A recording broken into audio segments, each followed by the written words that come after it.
Good morning. Constance and I were talking this morning, uh, and the conversation sort of got into a philosophical discussion, like most conversations when she becomes inspired, uh, turned into philosophical discussions. Uh, but we're talking about as long as we're uh, trapped in the illusion of duality. Okay, uh, and we're detached, if you will, from the the greater reality of what Crowley would call the supernal triad. Okay, the above the abyss thinking. As long as we're still uh, not plugged directly, kind of into that, everything we're doing is just divisions and subdivisions and subdivisions and subdivisions of duality. I wrote a couple things down just this morning. Uh, do you fear you're not good enough, or smart enough, or wise enough, or brave enough, or experienced enough, or lucky enough, or talented enough to do something awesome? And it's that fear, okay, that you aren't those things. Why not trick yourself and the world into pretending to be someone else who is good and smart and wise and brave and experienced and lucky and talented, and then let them do it.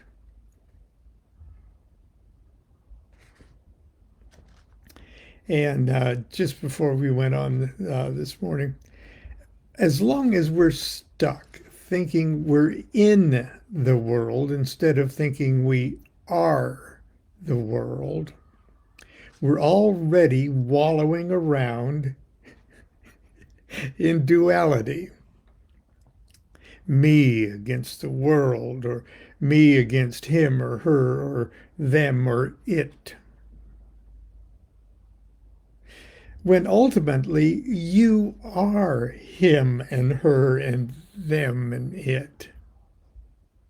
So why not, while you're stuck here, take advantage of the duality game and split yourself in two and let the other you do the things you think you can't do. Now, there's, I write uh, several of my books. I write as somebody else because I guess at the moment I don't feel that I need to have a voice that I'm not attached to in my limited dualistic view of existence. So I don't know where I'm going to start here, but a long time ago I wrote this book for my good friends at New Falcon Publications called Ask Babalon, and it's a collection of letters that people have written me over the years. Uh, and I've collected the letters and my answers as if I were a wise person, as if I were smart enough. Okay, so I could detach myself from them,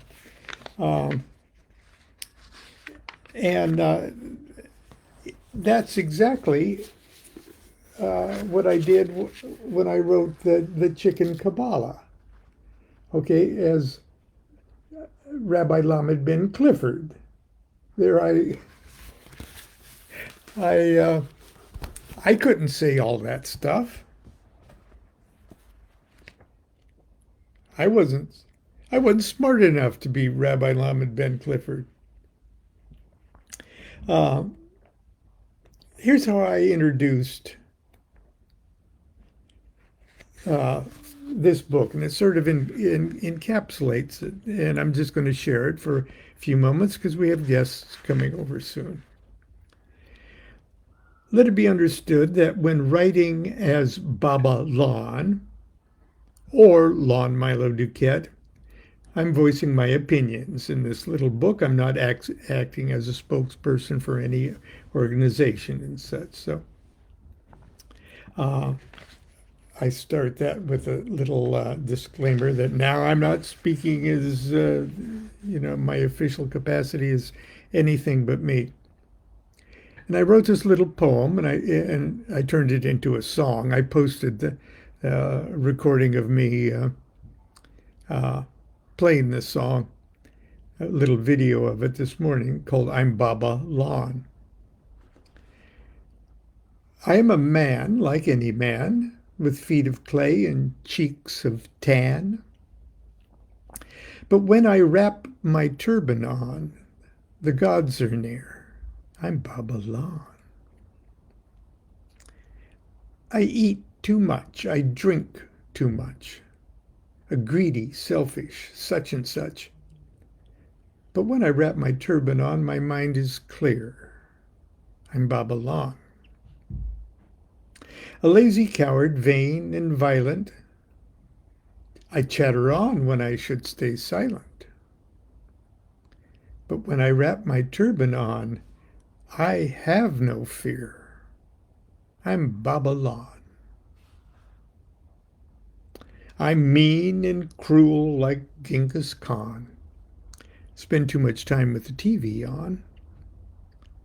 But when I wrap my turban on, great truths appear. I'm Babalon.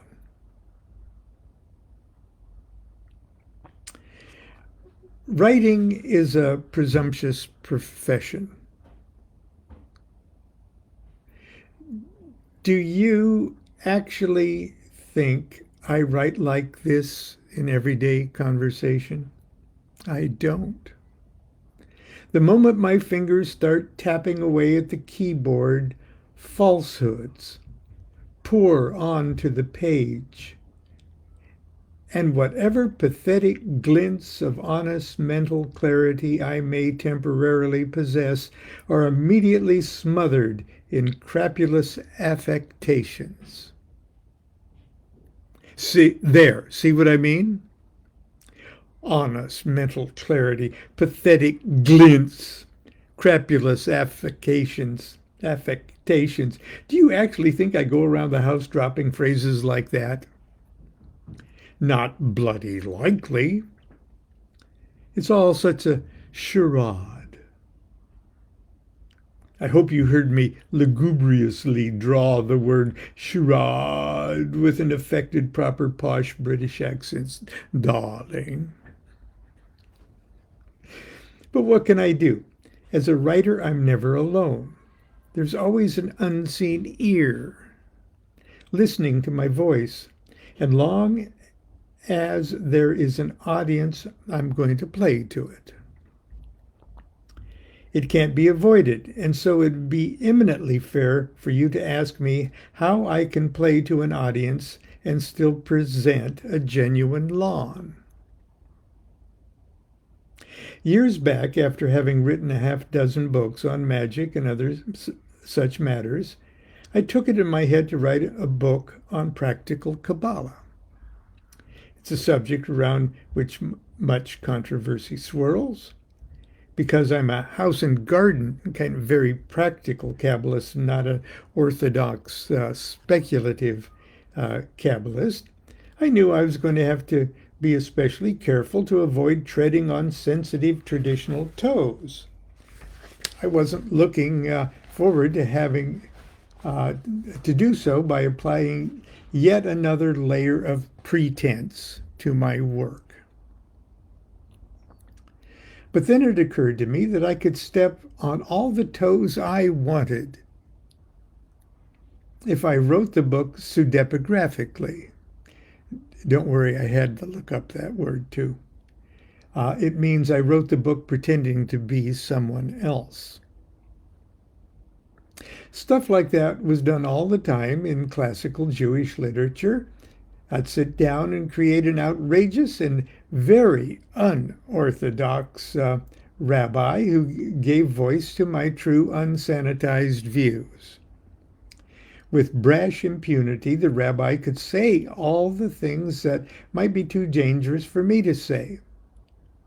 Then, playing the role of occult author Lon Milo DuQuette, mild-mannered, mild-mannered, objective, and dispassionate observer, I could introduce the good rabbi's material to the world and offer my dispassionate and conservative comments.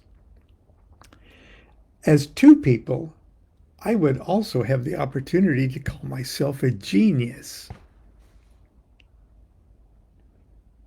My publisher bravely agreed to the idea, so I set to work. I had no idea it would be such a liberating experience. Like a tongue-tied adolescent who becomes brash and eloquent when he dons a mask, or like the ventriloquist who lets his dummy vent his inmost feelings, I discovered another person inside myself. A person who was only too happy to tell me what I really thought about things. A person whose primary audience was me. A voice to speak to my ear. The book you're about to read was written by another one of those me's inside me. I call him Babalon for a number of reasons. The first and most important thing, I like the sound of it. It's fun to push the words out of my mouth. Babalon, Babalon. Secondly, it's obviously a play on the name Babylon and the great goddess of the magical Thelemic pantheon. In India, Baba means father. It's a term of endearment, usually applied to sadhus or other religious personages. As I grow older, I become more and more comfortable with the role of a Baba. I like the idea of being the avuncular and irascible character who answers letters with ruthless candor and writes profane and edgy notes and poems. The person who squiggles his own visage in books and greeting cards. The person who aims his thoughts person to person, one shot at a time to anyone for any reason or another who feels the need to ask. Babalon. Okay. That's what I mean. And some people have maybe the natural ability to slip into such to embrace the duality and slip into such honest candor with themselves when talking with others. And I guess that's my little point for you this morning is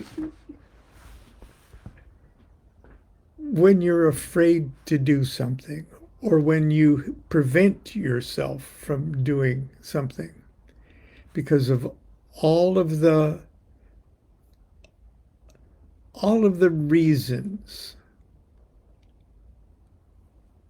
triggered by the countless circumstances of your dualistic existence,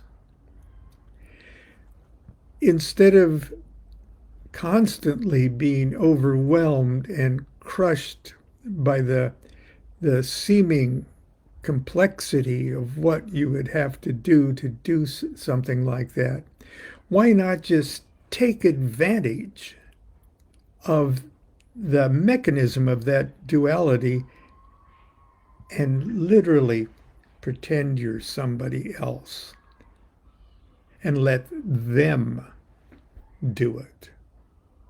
Let that persona do it. Sounds a little crazy, but for Christ's sake, we're already in crazy duality existence. So while we're here, take advantage of it. Because once you reach above the abyss, above the supernal triad, you'll see that there isn't two of anything. And what you've done, even down in the world of duality, has actually been working with the singularity all along. And that singularity is you. And that's my little talk for today. We have guests coming over in just a few minutes. We're anxious to see them. They're old friends from way back. And so are we. Or should I say, so am I. Until tomorrow, continue to be good to yourself, be good to each other. Do what thou wilt, shall be the whole of the law. Love is the law, love under will.